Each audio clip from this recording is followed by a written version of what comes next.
கட்டிளமங்கைய கண்ணன் குழல் கேட்டு மட்டில ஆனந்த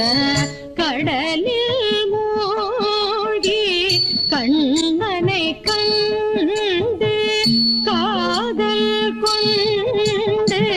கண்ணனை கண்டு காதல் கொண்டு கண்ணா என்றே தேடி அலைந்தனர் கண்ணா என்றே தேடி அலைந்தனர் கண்ணானின் குழலோசை கேட்டு பமபரி சொனி சதா நிரி சொனி சதா பதட நினி சொரி சொனி பதனி பமப ஜனு தாம் சரி தக ஜனு தாம் சரி தக ஜனு தக தின் தின்ன தாம் தக